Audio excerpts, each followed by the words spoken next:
question from the line of Steve Jewin. Steve, go ahead. Mr. Hager, thank you for the time today. And a lot of people have been asking if this is your last Bellator fight. Only you would know that. So what's your contract situation? Hi, Steve. Thank you for the question. This isn't my last Bellator fight. I originally signed to a 6-fight deal with Bellator at the end of 2017. So we got plenty more to go. And I'm very happy with Bellator, and they're really giving me everything I need to grow my brand and become a mixed martial artist that they can be proud of. All right. And how has been the balance between All Elite Wrestling and Bellator? How is that working out? It's really incredible. I have the opportunity to work with 2 incredible companies. They both understand what a unique situation that I'm trying to achieve and be successful in. And it's really has been eye-opening because 5-6 years ago when I was with WWE, doing both wouldn't have been possible. They just didn't have the understanding. And Tony Khan at AEW loves it. He just, makes me promise that I'm going to win every fight. Jay Anderson. Hey, Jake, welcome back. I just wanted to build on kind of that last topic. I mean, when you signed with Bellator, AEW didn't exist. And, the past year and a bit that Dynamite's been on the air, it's really taken off. You're a big part of that with the Inner Circle. Was there ever any doubt about continuing to do both MMA and wrestling on your part? Thank you. I really appreciate that. This last year with AEW, I really consider like the best year of my career. Being able to win 2 fights with Bellator and then sign with them, and to have the year of ratings we've had on TNT, it really has been special in my heart. The Stadium Stampede that we did in May, one of my favorite matches. I never doubted that I'd come back to fighting. I believe right now I'm 38 years old. I have a unique window where I can really capitalize on something special. We were originally scheduled for May 9th, and we were one of the first cards to be canceled during the pandemic. Since then, we've been staying ready, and Bellator never ceases to give me an opportunity. Coming out of that last fight, I mean, it wasn't a loss, but it didn't end the way you wanted it to. What were the takeaways and lessons from that? Absolutely. I mean, the finish alone is a big takeaway from me. This is sanctioned violence, but at the same time, it needs to be controlled. It needs to be like a controlled chaos in there. And you always need to be aware of what you're thinking and what your body is doing. A lot of it needs to rely on instinct, to where you don't think and where you can just react. That way you're ahead of it and you're leading the charge there in the cage. I was personally upset about it afterwards, but at this point, it is what it is. Definitely a lesson learned, and have definitely improved on the areas that have cost me. Giancarlo. Hi, Jake. I brought up there about being in AEW and them understanding your passion for MMA. Just curious, with the pandemic and everything, you're wrestling weekly, it's live. So how have you been able to adjust your training for this MMA fight with those responsibilities? So I pretty much consider we film twice a week with AEW, every other week. So I have 10 days off in between. That is usually the schedule until like bigger things come on, which there's nothing bigger than AEW and Bellator right now. So I really considered the filming days with AEW as my rest days. And then once I'm home, I really, like, as soon as I'm home on a Thursday or Friday, I already have practices scheduled, and I'll go Friday, Saturday, Sunday, Monday, Tuesday, and then I'll fly out again Wednesday to go film. It's worked pretty well. AEW has definitely understood, during those rest days that I'm really pushing it and really working hard. And I think they've done a great job to help complement their schedule with mine and allow me to get the time to work out even on those rest days a little bit, and like a run, some kind of conditioning. And it really has and will show in this fight.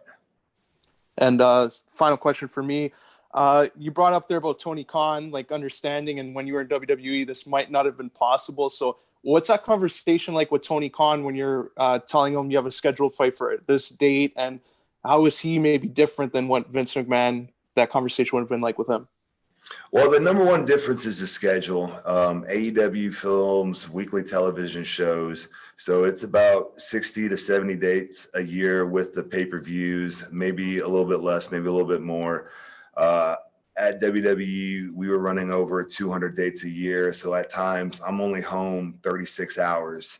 It really is like a complete different schedule where even if I am able to train on those 5 days that I'm on the road, it's not the same. It's not consistent. I don't have a coach and some kind of like congruent plan going on.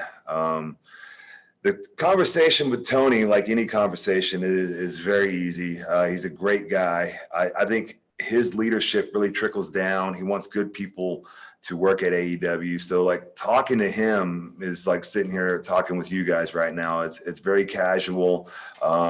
He's a very big sports guy. I think that's why you see so many wrestlers happy to be at AEW, because he treats us like athletes. And it really shows in our work that we're more than happy to show him how much we appreciate that.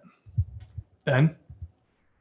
Hi, Jake. I read an interview recently with Chris Jericho, and he was like full of compliments for you as a wrestler. But he also said that he felt that the WWE severely underutilized you. I was just wondering, do you agree with that? And how have you enjoyed working with Chris Jericho?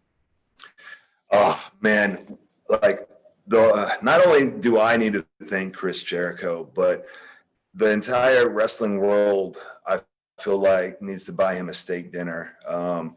I always said during my time at WWE, it would take one unselfish top guy to change the wrestling landscape. And Chris Jericho is that one unselfish top guy. What he has done is raised the bar and raised the level of everyone around him. I taken everything I can from Chris. I'm always watching him. I'm always learning. It's just such an honor to be able to work with him, to be in the inner circle at All Elite. This last year is some of the greatest work he has ever done. And to have Jake Hager next to that is really, really an honor. Do I feel like WWE misused me? Of course I do. But like nothing I say or do now is ever going to change the past. All I can do is move forward and smile.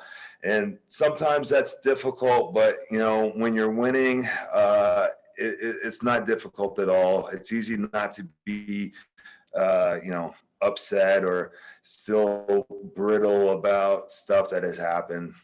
You know, it's time to move on and smile, because life is short. And you've been wrestling without a crowd at AEW due to the pandemic. I'm just wondering, a big part of wrestling is the performance and how the crowd reacts. So I'm just wondering, how do you gauge your success as a wrestler without a crowd? And your next fight now, Bellator, will be without a crowd as well. So how do you think that'll impact your fight? Yeah, it's definitely been a new experience wrestling without a crowd. I'm very eager to see how it is going to be this Thursday at Bellator 250, fighting without a crowd. I think it's definitely more necessary with pro wrestling to have an audience, because they are part of the show, and it is show business that we're doing with pro wrestling, and we need them to react and, like you said, tell us who they like and who they don't like. And you know, for the most part, you usually have a good feel for those types of things. The only thing you have to worry about is when no one's reacting, and that's time to move on to the next idea. I'm really excited to go in there with this Thursday night for Bellator 250 and fight without a crowd, because, you know, I'm still very new to the sport, and any less distraction for me is warranted. It never really bothers me because I have so much experience on live television, but I look forward to not having the crowd this week. Donna? Hey, Jake. I know that you are, you're not super loud about it and talking about it all the time like some fighters are, but you're a Trump guy, and obviously you said you wanted to be 3-0 before he was reelected. Looks like that's going to be looks like that's exactly what's going to happen for you. Are you excited for next week, and do you think he's gonna win that election? I love Donald Trump. simply because he loves America. He loves the American people. He wants my children to have freedom. He wants my children's children to have freedom. And I don't think you could say that about who he's running against. I would be very excited to be 3-0 by the time he's reelected. I think he's been doing a hell of a job and will continue to do a hell of a job. And America will definitely be better off in another 4 years from it.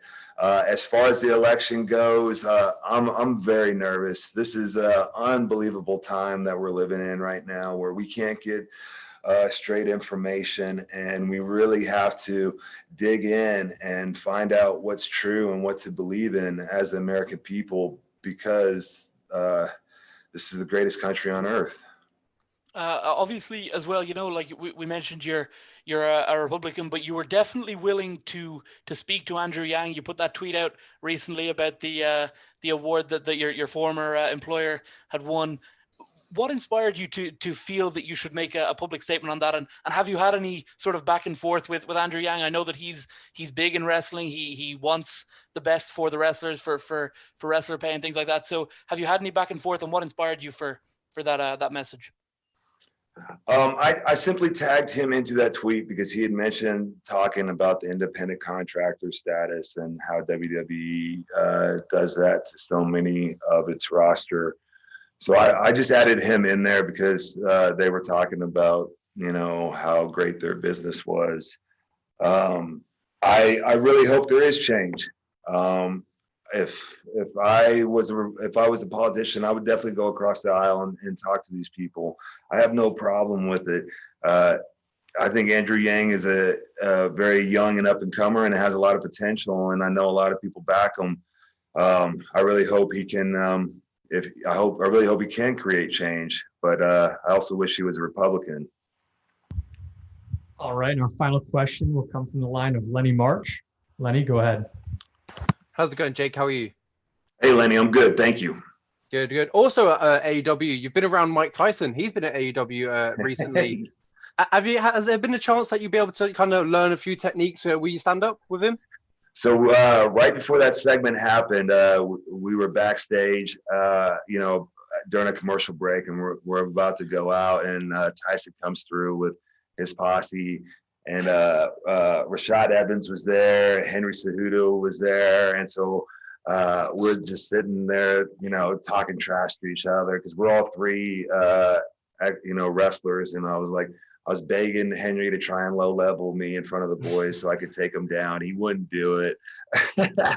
and then Mike came up and he gave me the biggest hug and he squeezed the life out of me. It was a pretty cool moment. And he said, "No problem," and just walked away like I was this big fan. We had a good laugh about it. Oh, that's such a cool story. So we'll move on to what someone said earlier. With the contract, you have a 6-fight contract. You're 3 fights deep into the Bellator, and you've got 2 fights left after this. I mean, are you going to re-sign with Bellator, or are you going to leave it as a one contract and done? I'm not really focused on that right now. I'm focused on getting better as a professional, as a mixed martial artist. I love Bellator. They have been nothing but great for me. You see their roster expanding daily. You see the fights they're putting on are huge, and it's really cool to be part of a growing company. As for the eyes can see, I believe Bellator. All right. Thank you very much for the time, Jake, and good luck the rest of the week. Hey, thank you guys.